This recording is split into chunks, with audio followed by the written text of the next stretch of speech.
All right, bro. If you would first, introduce yourself to the camera. What's up, man? I go by Lil Pauly, aka Big P.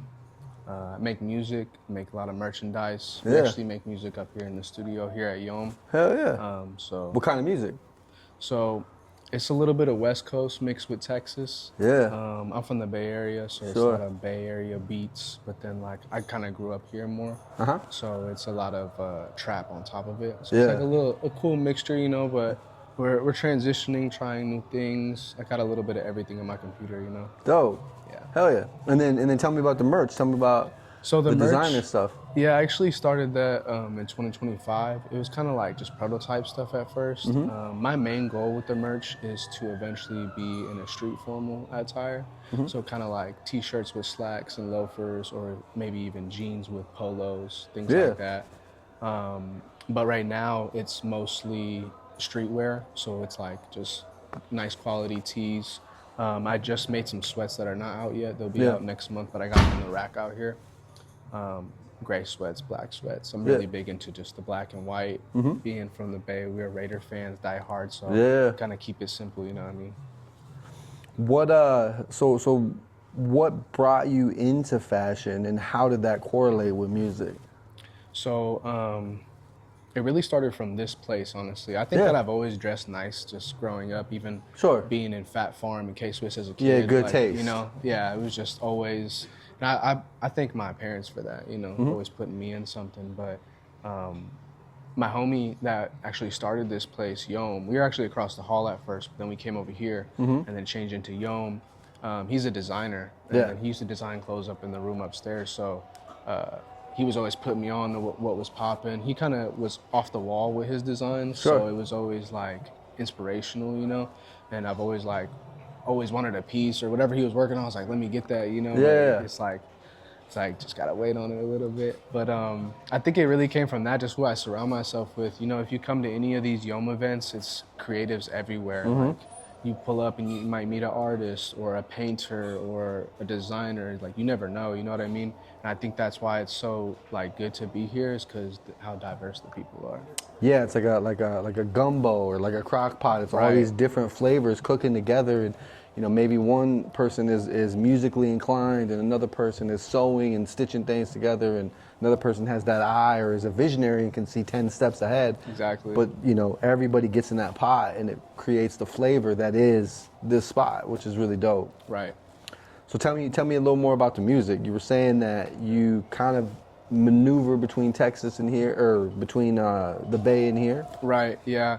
I try to go out to the Bay, see family all the time. My brother's also living there in San Francisco, and he actually taught me how to make beats when I was younger. Yeah. So I actually started making beats first on Logic, like when I was in like middle school, high school area, and it was always just kind of like trap beats for a long time. I think it took me a little while to realize like my roots and like the stuff that I grew up on, because it was a lot of E40, Too Short, and like just super Bay Area player shit. Yeah. And so when I was growing up here, we was always freestyling, kind of like rapping hard, just rapping about bullshit, you know? So now that I'm getting a little bit older, I'm starting to realize that like what you talk about is very important. Like what you put on that beat is like manifestation too, you know? It's like you don't want to talk about something that's going to happen later that you don't even like. You know what I mean? So you'll find yourself in traps that you created yourself.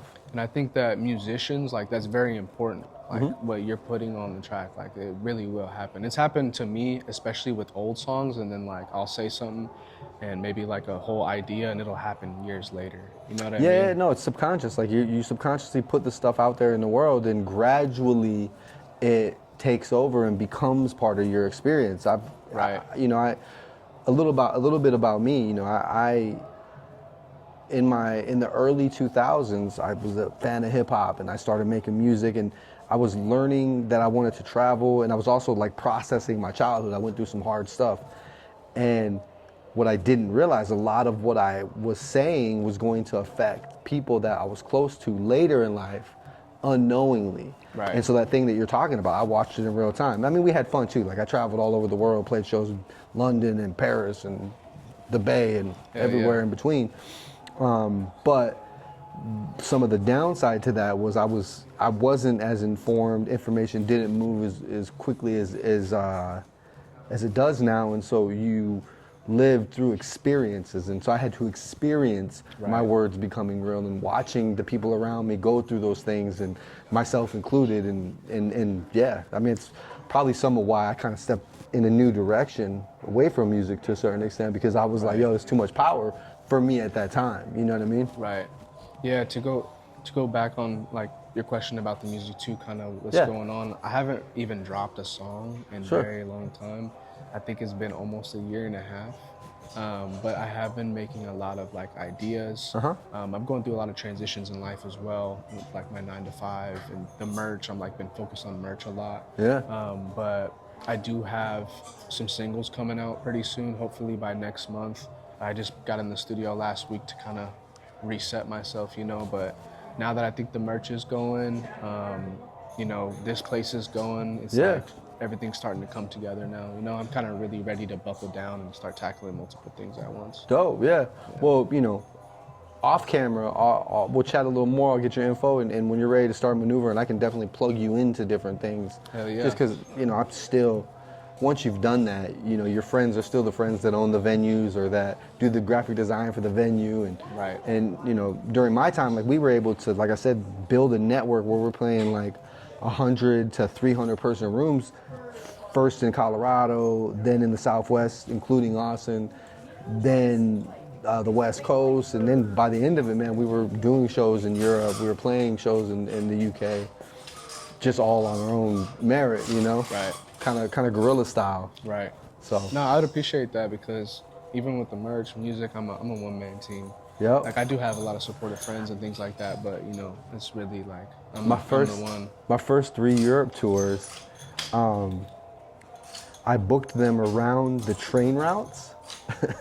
And so I would connect with promoters and venue owners in each city on these train routes, and I would just buy like a 3-week train pass in Europe, right? And I would play this venue, and the promoter would pick me up from the train. I'll go do the show, hang out with them for the night, and then back to the train, next city. Boom. It's like one-man band style, you know? No, that's dope. And then eventually I started, you know, booking shows with different artists, and it became something else. And, you know, for me, you never know what that turns into. For me, I kind of, once I got married and settled down, I realized I wanted to be with my family. And so I parlayed that experience of being an artist into running nightclubs, right? Like I started. Helped you in a different field. Well, I learned through the journey of making music, the biggest problems bars suffer is getting humans through the door. And as long as you have a creative enough mind to get people into a room, there's always work in that field. And same thing, like I started at a little tiny bar, and by the end of it, I was running the biggest clubs in Denver for however long. And so it's like, it's cool the way it all plays out as time goes on, you know? To touch on that, like I have a 9 to 5 and I do sales.